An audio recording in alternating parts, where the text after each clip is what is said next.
Assalamualaikum. Izin yuk melanjut ciri atau dampak dari autofagi setelah rajin extended fasting 9-12 bulan kayak gitu ya.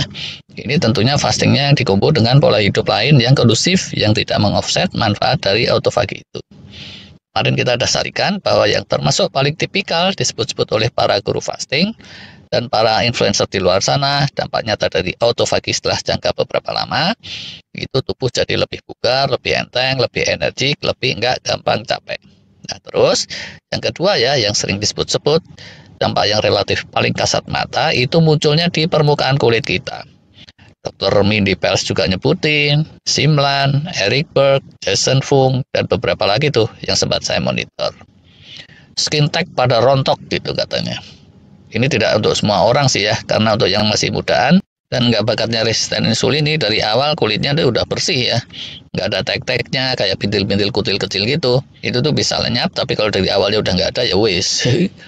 Tapi kalau yang sifatnya kutil beneran atau kulitnya nggak palan gitu ya, atau ada lemak di bawah kulit yang emang dasarnya itu tuh udah nggak nyatu sama aliran darah atau kelenjar getah bening, nah, kalau yang kayak gitu ya itu tetap aja sih nggak akan kesapu.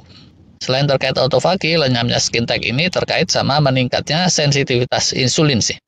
Yang mana sensitivitas insulin ini biasanya membaik juga seiring dengan rutinnya extended fasting. Terus ya kalau ada luka-luka kecil gitu ya, itu jadi lebih gampang sembuh tuh seperti sedia kala. Entah memar kena pentung atau apa, atau lecet kebeset, bekas-bekas jerawat kayak gitu. Tapi dengan catatan ini secara umum, secara rata-ratanya bukan juga untuk setiap orang. Ini selain terkait autofagi dan sensitivitas insulin, juga karena yang kemarin kita uraikan itu, yaitu tubuh kita itu akan cenderung lebih energik ya. Terus bercak-bercak di kulit ya, bercak-bercak merah atau kayak jerawat-jerawatan kecil, bisul-bisul kecil yang merupakan representasi dari beban hidup yang berat di liver, ginjal, dan sistem metabolisme. Itu juga cenderung akan menyingsing kalau orang rutin dapetin autofagi. Kulitnya terus jadi lebih terasa halus, bersih, dan kencang. Tapi nggak mesti kencang beneran juga sih. Ada ya, karena fastingnya itu bobotnya itu turun drastis. Nah, kalau fastingnya dibarengin turun bobot yang drastis, itu malah kulitnya itu rada ngendor gitu untuk beberapa lama. Walaupun nantinya bakalan kencang lagi itu. Kecuali kalau udah keburu tua banget. Soal turun enggaknya berat badan, itu bisa beda-beda ya. Dapat pun autofagi, itu bisa aja bobot nggak terlalu nurun. Bisa nurun juga, bisa juga tetap. Bisa aja malah naik kalau pas nggak fasting, makanya itu gembul atau terjadi peningkatan massa otot. Terus ya terkait penyehatan liver dan ginjal, berkat autofagi sering terjadi tuh yang tadinya orang ngerasain pantat-pantat atau bengkak-bengkak dikit gitu di permukaan kulit atau berasa kulit kayak tebel gitu, itu cenderung akan menipis. Tapi ini juga nggak semua orang, walaupun banyak influencer yang bilang itu hal yang lumayan lazim. Atau kalau yang karena udah rada usur atau faktor U, terus perjalanan duduk lama kakinya bengkak, itu juga kalau sering dapat autofagi dari fastingnya, cenderung itu bengkaknya lebih cepat balik normal dibandingin kalau nggak fasting sama sekali. Lipatan-lipatan hitam yang di kulit gitu ya, pada beberapa orang juga katanya menipis atau menyingsing setelah rutin fasting yang memunculkan autofagi, tapi lagi-lagi ini tidak dialami oleh semua orang. Kolagen kulit apakah membaik? Sejauh ini kayaknya para influencer nggak terlalu nyebut-nyebut ke arah situ tuh ya. Cuma rata-rata mengatakan yang sering dapat autofagi dengan fasting itu cenderung lebih awet muda. Dan implisit dari situ kolagennya akan lebih cenderung terpelihara atau menyusutnya itu tidak secepat yang lain yang pola hidupnya rada biasa-biasa aja atau anjur-anjuran. Rambut, ubanan, dan rontok di permukaan kulit apakah bisa teratasi dengan fasting yang memicu autofagi? Ini belum tentu juga ya. Ada yang testimoni bilang uban dan kerontokan itu bisa mereda. Tapi kalau Dr. David Sinclair bilang yang sampai ke situ itu biasanya yang masih rada-rada mudaan. Dan kerontokan atau ubanannya itu masih sifatnya angin-anginan, masih baru-baru. Sedangkan kalau uban dan kebotakannya itu udah lama banget gitu, udah menaun, walau alam. Cenderungnya itu nggak akan kedampak sih. Dan nggak akan teratasi hanya oleh autofagi. Sebenarnya ya, pemulihan akar-akar rambut, pemulihan info-info epigenetik itu terjadinya lebih oleh penguatan stem cell, yaitu yang muncul pasca autofagi.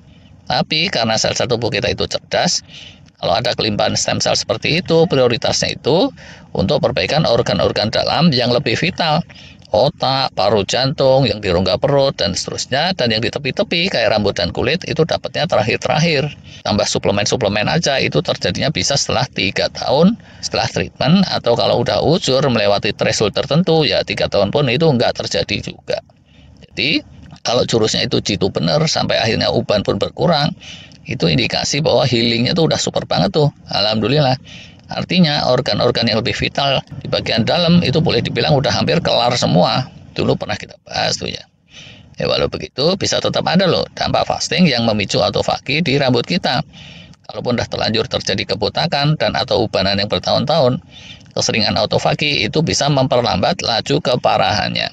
Saya ngerasain sendiri ya, dulu itu ya umur 40-an awal saya udah ubanan. Tapi pas pandemi kemarin saya mulai fasting-fasting. Alhamdulillah sih, sampai sekarang rambut saya masih ada yang hitam-hitam. Apalagi kalau ditaburi arang bubuk gitu, nggak cuma rambut tuh, muka saya aja juga bisa jadi hitam sisa. Malah plesetan. Maksud saya gini ya, teman seangkatan, bahkan yang beberapa tahun lebih muda, dulu waktu saya mulai beruban, mereka tuh masih hitam semua rambutnya. Sekarang banyak yang nyusul tuh laju ubannya. Nggak ada hitamnya lagi, kecuali kalau dicat. Yaitu mereka yang nggak terlalu rutin fasting. Terus lagi ya, terkait sama kulit juga. Yang saya rasain dulu itu, saya relatif susah keringetan sebelumnya. Setelah rutin puasa, itu relatif keringetannya lebih banyak. Tapi kalau yang saya pantau dari testimoninya orang-orang lain, banyak kan dalam hal keringet ini, nggak semua ngalamin kayak saya gitu. Kalau dari awalnya ginjalnya itu oke-oke saja, dalam soal perkeringetan itu bisa sama-sama aja. Kalau keringetan banyak gitu ya, itu tetap aja sih keringetnya itu baunya bau kecut. Oh alah, ya iyalah, masa iya keringet baunya bau gurih? Ya wae, sorry. Balik lagi nih soal rambut rontok ya. Kalau kerontokan itu karena sakit tertentu, atau karena efek samping dari obat atau terapi tertentu kayak gitu, atau karena kondisi ekstrim yang sifatnya sesaat, biasanya tuh ya dengan fasting yang ngencengin autofagi, itu bulu dan rambut-rambutnya yang rontok cepat bisa pulih lagi. Demikian juga ya kalau yang gitu-gitu itu tadi bikin kulit jadi kusam atau gimana-gimana, maka fasting yang ngencengin autofagi itu bisa menormalisir dengan relatif lebih cepat daripada kalau tanpa efek autofagi. Itulah ya kira-kiranya. Satu catatan penting di sini yang kita sebutkan semua tadi itu bukanlah hal-hal yang pasti terjadi, karena tiap orang posisi startnya aja juga udah bisa beda-beda. Kalau dari awalnya udah oke gitu ya, dapat pun autofagi, secara di permukaan kulit itu bisa aja nggak terlalu terjadi apa-apa yang kasat mata. Atau bisa juga, karena start awalnya itu udah posisi hancur banget, setelah 9-12 bulan sebenarnya ada sih perbaikan, tapi nggak terlalu berasa juga, nggak terlalu kasat mata, karena masih kurang lama lagi tuh praktekin fastingnya mengingat kondisinya. Bisa juga nggak munculnya itu benar-benar karena fastingnya dan jurus-jurus autofaginya itu kurang efektif, atau bisa juga terjadi autofaginya sebenarnya dapat, tapi pola hidup keseluruhannya itu nggak kondusif.